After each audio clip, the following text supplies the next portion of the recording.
When you were first getting started, because I think that's where a lot of people are at who are listening to this, how did you first decide what types of properties and what markets to invest in? And then has that evolved over the years for you? Are you still focused the same way? The second part of the question is a great question. So I first got started because I knew I needed passive income. I wanted to become financially independent. I wanted to quit that job. So I started investing. And then this was back in 2006.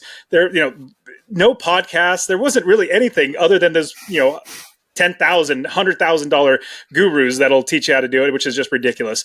But I started investing in Ohio, and it really, like, one of the hardest, now there's probably harder areas, but it's Youngstown, Ohio. And I say this hesitatingly saying that because I don't want you to invest there because it's a really, really rough area. It's a nice area if you live there. It's just a really rough area. Let me just say that. Let me just say it this way, that I don't encourage my students to invest there because it's a rough area. Like a lot of D properties, like lots and lots of D properties. Anyways. From that, I started building up my business to where I went to Akron, went to Cleveland, Houston, Texas, Phoenix, Arizona. So I started growing out from there because I had so little money. In fact, when I got married, I didn't have any money. I didn't have any debt, but I wasn't taught to save. I was taught to not get into debt.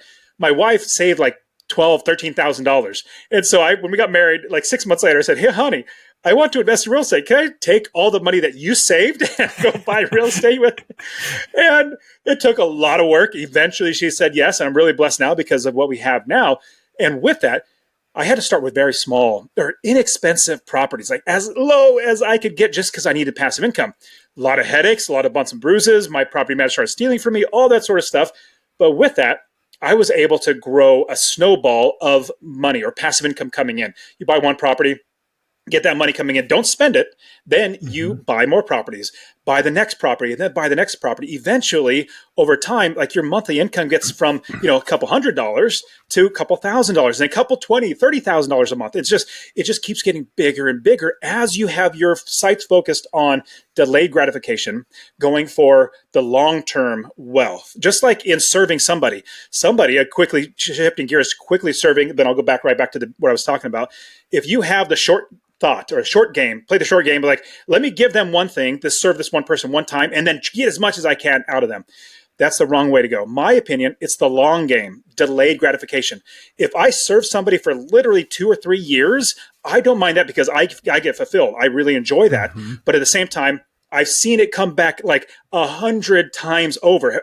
However much little I gave, I've got so much more back because somebody realizes that, man, this is a person I want to connect with. Same thing with passive income when you're buying properties. I just kept snowballing it over and over again. Now, my goal, instead of buying the properties in Youngstown, like I said, I would not suggest investing there. It's hard to find a property manager. But with that, I now invest in properties that are more expensive. Just like Monopoly. You start small, you buy the land and you buy one property or one house and you keep growing. Eventually you get hotels. That's the way that I want to do it. And now some of my properties, like in Youngstown, I even do a rent to own where tenants there, they pay me monthly. I don't have any expenses because I'm basically the bank. And then I give them the property or, sell them for $30,000, something like that, but very low amount so that they're blessed. I get 10 years of just constant passive income. And then with that, they get a property and then they have a homeowner, which builds up the community. So now what I love to do is I'm actually transitioning. So getting to the second part of your question, the great part of the question is, how are you changing now? Or like, what are you doing now? Because there are so many great ways to invest in real estate. I only thought rental properties, because that's my bread and butter. It's so easy. I know how to do that in my sleep. I actually dream about doing it. It's just fun.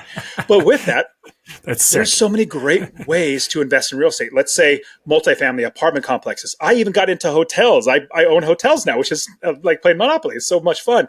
Storage facilities, mobile home parks, Airbnb, like you name it. There are great ways to invest in real estate. You just need to be around, either be an expert to do it so you don't lose money, or be around the right people who are the experts. Like if I'm going to be doing Airbnbs, I'm calling up Kirby. I'm calling you up. I say, "Hey, Kirby, this is what I'm doing. Help me figure this out."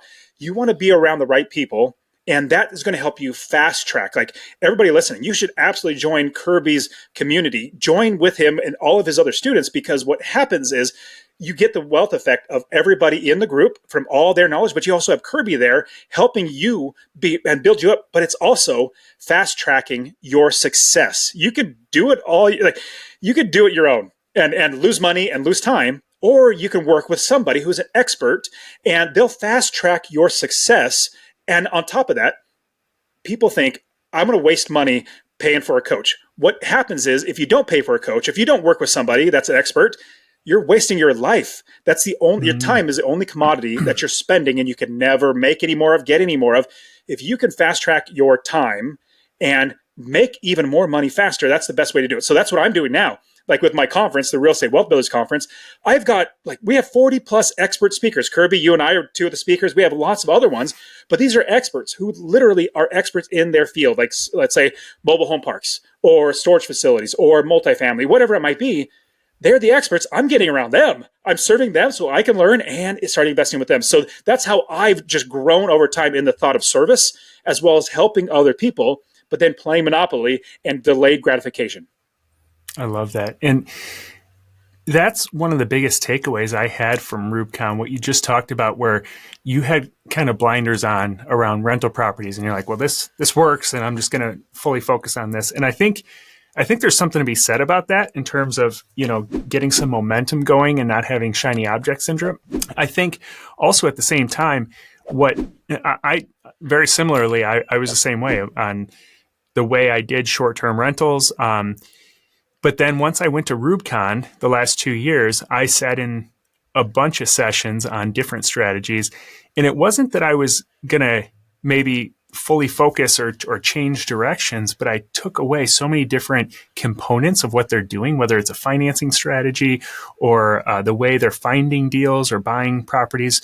And I could incorporate that to be even better at the short-term rentals. And then I could maybe use some of these tangential skills or strategies at the same time. And it didn't become a distraction. So I took away so many great things. And I've been doing this a long time, but there's always so many great takeaways from being around just really great people that are experts in their field, which I love that. So, so for you specifically then, so nowadays, when you're thinking about purchasing a investment property, are there certain factors or certain, components of the property that you look at that you're like, okay, it needs to meet these specific criteria to pull the trigger on it and it to be a deal? The biggest thing that I have found, there's a biggest one and then a subsequent one that has to be there. Number one, I need to not lose money. Like I work hard and I don't want to lose my money. That's the biggest thing that comes in my brain. I'll give you a quick example and I'll get to the second one, which is passive income, making sure I make passive income. Like it has to have that and get a return on my money. So the first one, talk about not losing my money, give you an example. So right now, just as we're literally recording this and probably when it's going to be airing, we're still at the pretty high of the market in general. Like the home prices are pretty high, as well as commercial properties are still pretty high. Interest rates are high. We have no clue what's going to happen in the next, let's say, 3, 5, 100 years, whatever it might. We have no clue. We just know what's in front of us right now. So what I'm saying is there's probably going to be a correction in the market. I don't know if it's going to be a crash. It might be, it might not be, but something where the prices are going to come down.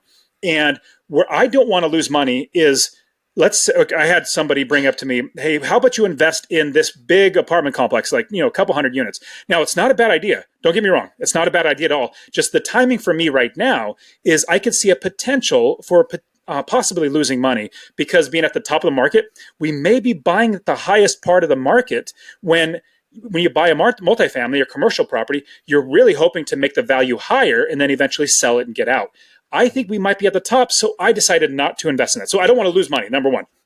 The second reason, or way that I qualify or I guess classify a property that I want to buy is not losing money, number one, but number two, am I going to make money as a business? Is it going to make me passive income every single month? When I say passive income, it really just comes down to, am I going to make money and are other people going to be doing the work for me? So I'll give you a quick example that's not even related to properties.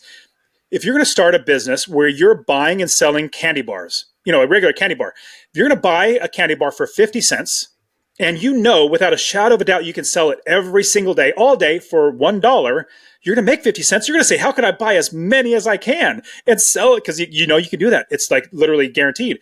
With that, what if you didn't have 50 cents? Oh my goodness, and you can't start the business. But let's say it costs you 25 cents to borrow 50 cents. You're out of your pocket 75 cents, and then you sell it for $1. You still make 25 cents every single time.